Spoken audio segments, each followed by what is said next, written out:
पाकुड़ के KKM college जाकर वहां आदिवासी छात्रावास के छात्रों से मिले, कहा हेमंत सरकार घायल छात्रों का समुचित इलाज करें। कहा कि एक संवैधानिक पद पर हूं इसलिए सरकार की बात माना और गोपीनाथपुर नहीं गया। रिपोर्ट सतनाम सिंह, पाकुड़। असम के मुख्यमंत्री हिमंता ने पाकुड़ के केकेएम कॉलेज जाकर वहां आदिवासी छात्रावास के छात्रों से मुलाकात की। उन्होंने पाकुड़ में आदिवासी छात्रों की हुई पिटाई के मामले पर भी सरकार को घेरा और वहां के एसपी पर कार्रवाई करने की मांग की। उन्होंने बताया कि मैं झारखंड के डीजीपी से मिलकर इस मामले में बात करूंगा। रही बात घायल छात्रों की तो उन्होंने कहा कि मैं यहाँ राजनीति करने नहीं आया हूँ, यहाँ की मुख्यमंत्री से हाथ जोड़कर निवेदन करना चाहता हूँ कि जो घायल छात्र है उनकी इलाज की जिम्मेदारी ले। भाजपा हर वक्त पीड़ित के पक्ष में रहता है और रहेगा। बता दें कि 26 जुलाई की रात को केकेएम कॉलेज में पुलिस और छात्रों के बीच हिंसक झड़प हो गई थी। सुरक्षा के दृष्टिकोण से गोपीनाथपुर का कार्यक्रम रद्द होने पर मुख्यमंत्री ने कहा कि प्रशासन की ओर से सूचना मिली है कि गोपीनाथपुर के कार्यक्रम को सुरक्षा के दृष्टिकोण से रद्द किया गया है, जिसके बाद हिमंता वहीं नहीं गए और उन्होंने कहा कि वह एक संवैधानिक पद पर है इसलिए सरकार की बात माने और गोपीनाथपुर नहीं जाएंगे। लेकिन उन्होंने यह भी जानकारी दी कि पाकुड़ के गोपीनाथपुर में झारखंड सरकार ने उन्हें जाने से मना किया है। जब एक मुख्यमंत्री वहां नहीं जा सकते तो आम लोगों की क्या हाल होगा समझा जा सकता है। गौरतलब है कि कुछ दिन पूर्व पाकुड़ के गोपीनाथपुर में पश्चिम बंगाल के लोगों ने पाकुड़ जिला में प्रवेश कर स्थानीय लोगों के साथ मारपीट की थी। कोई नौकरी के लिए आवेदन करूंगा तो पुलिस वेरिफिकेशन नहीं मिलेगा, कोई भर्ती के लिए आवेदन करेगा तो वेरिफिकेशन नहीं मिलेगा। तो मेरा 3 रिक्वेस्ट है, मैं डिमांड नहीं बोलूंगा, मेरा 3 रिक्वेस्ट है। एक तो बच्चा लोगों का मेडिकल ट्रीटमेंट किया जाए।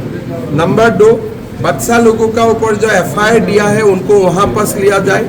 नंबर 3, जो भी अधिकारी ने ये अत्याचार किया बच्चा लोगों का ऊपर उनको तुरंत निलंबित करके एक जांच बैठाया जाए। ये मेरा निवेदन होगा। कल मैं झारखंड का राज्यपाल महोदय से भी मिल के ये इशू, ये निवेदन में करके जाऊंगा। सर आप वहाँ में कांग्रेसी लोगों ने हमको भी वहाँ घुसपैठिया का जाल में फंसा के किया है। इस मामले को लेकर अभी घुसपैठियों से मैं 80,000 हेक्टेयर जमीन को खाली किया हूँ 3 साल।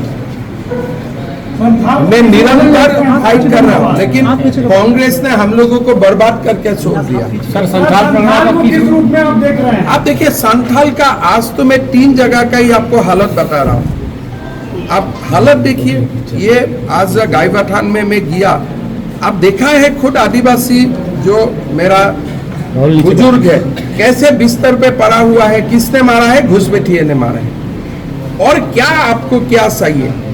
हर पोलिंग स्टेशन में, हर असेंबली कॉन्स्टिट्यूएंसी में घुसपैठिया का नंबर बढ़ रहा है। मैं कल या परसों जब भी समय मिलूंगा झारखंड में, मैं कंप्यूटर से आर्टिफिशियल इंटेलिजेंस लगा के मैं पूरा निकाला हूँ कि कितना घुसपैठिया और कितना डेमोग्राफी चेंज हुआ है यहाँ।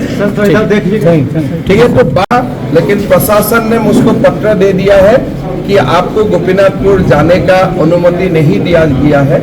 मैं एक प्रदेश का मुख्यमंत्री हूँ, इसीलिए मैं झारखंड पुलिस का जो भी निर्देश है इसको अवमानना करके मुझको गोपीनाथपुर जाना ठीक नहीं होगा। कारण तो बताया। कारण उन्होंने बताया कि मेरा सिक्योरिटी का ऊपर, आपका सुरक्षा को जिम्मेदार देखते हुए हमने यह निर्णय लिया है कि आपको जाना नहीं चाहिए।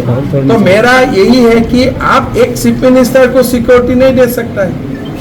अगर आप एक चीफ मिनिस्टर को सिक्योरिटी नहीं दे सकता है तब आप दूसरा लोगों को कैसे आप सिक्योरिटी देगा? गोपीनाथपुर में जो लोग बसा हुआ है उनको आप कैसे सिक्योरिटी देगा? यहाँ की सत्ता तो यहाँ में तो मैंने कहीं सुना ही नहीं था कि एक सरकार, एक प्रवासी मुख्यमंत्री को बोला जाता है कि आपको हम सिक्योरिटी नहीं दे पाऊंगा इसलिए आप वहां मत जाइए। क्या हो रहा है मैं तो देख के हैरान हूँ। एसपीटी कानून लागू है, आदिवासी का जमीन घुसपैठिया हड़प लेते हैं। आदिवासी ट्राइबल हॉस्टल है, आदिवासी हॉस्टल है, यहाँ आके पुलिस लोगों को लात मारते हैं, लाठी मारते हैं। फिर गोपीनाथपुर में दूसरा स्टेट और यहाँ का घुसपैठिया मिल के गोपीनाथपुर में हमारे लोगों का ही ऊपर अत्याचार करते हैं। कोई देखने जाना चाहते हैं, बोलते नहीं आप मत जाइए, वहाँ में आपका सिक्योरिटी के लिए खतरा है। अगर मेरा सिक्योरिटी के लिए खतरा है, अगर आप मुझको सिक्योरिटी नहीं दे सकता है तो मतलब गोपीनाथपुर का लोगों को आप कैसे सिक्योरिटी देगा? ये हालत है आज पाकुड़ पुलिस का। तो सत्ता पक्ष तो कहता है कि आपकी सिक्योरिटी में बहुत ज्यादा खर्चा होता है। अरे खर्चा तो मैंने बोल दिया, मैं वापस कर दूंगा, उसमें कोई इशू नहीं है। आसाम पुलिस से, आसाम सरकार से पत्र आ चुका है, उसमें कोई इशू नहीं है। सुरक्षा को लेकर क्या कहेंगे सर, जब एक मुख्यमंत्री को सुरक्षा के लिए नहीं, मैं तो आज हैरान हूँ, मैं तो एकदम हैरान हूँ। अगर एक मुख्यमंत्री को आप सिक्योरिटी नहीं दे सकता है तो साधारण नागरिक को आप कैसे सिक्योरिटी देगा? सर आप हमारा पास सीआरपीएफ का जेट प्लास है, उस व्यक्ति को आप अगर सिक्योरिटी नहीं दे सकता है, मतलब सिचुएशन कितना खराब है। घुसपैठ पर सर आप सवाल उठा रहे हैं, लेकिन विपक्ष जो है कह रहा है केंद्र पर ही आरोप लगा रहा है कि यहाँ भाई साहब आप बताइए, एसपीटी कानून केंद्र लागू करेगा कि झारखंड सरकार लागू करेगा? आज गोपीनाथपुर का लोगों को न्याय केंद्र देगा कि झारखंड सरकार देगा? ये छात्रावास का बेटा लोगों को, मेरा भाई लोगों को सुरक्षा कौन देगा? केंद्र सरकार देगा क्या? तब तो झारखंड सरकार का कोई काम ही नहीं है। मतलब सर सत्ता पक्ष का आरोप है कि जो बॉर्डर है बांग्लादेश का, बॉर्डर में तो सेंट्रल की फोर्स है। देखिए, यहाँ में बॉर्डर का प्रॉब्लम नहीं है, प्रॉब्लम है घुसपैठिया आके बैठा हुआ है। कौन सरकार का दिन में बैठा हुआ है मैं आपको नहीं बताना, मैं बताना नहीं चाहता हूँ। घुसपैठिया बीजेपी का समय से नहीं आ रहे, घुसपैठिया पहले से आ रहा है, कब्जा बना के बैठा हुआ है। आसाम, बंगाल, त्रिपुरा से जो घुसपैठिया आते हैं वो झारखंड आ रहा है। झारखंड उच्च न्यायालय ने आपको निर्देशित किया है कि घुसपैठियों का आप छानबीन कीजिए, कागज देखिए, कैसे आधार मिला चेक कीजिए, कैसे एसपीटी कानून होने का बावजूद आप आदिवासियों का जमीन में वो लोग बैठा हुआ है, आप जांच कीजिए। तो ये क्या केंद्र सरकार का काम है? इसमें से सेंट्रल क्या कदम उठाएगा? सेंट्रल यही कदम उठाएगा कि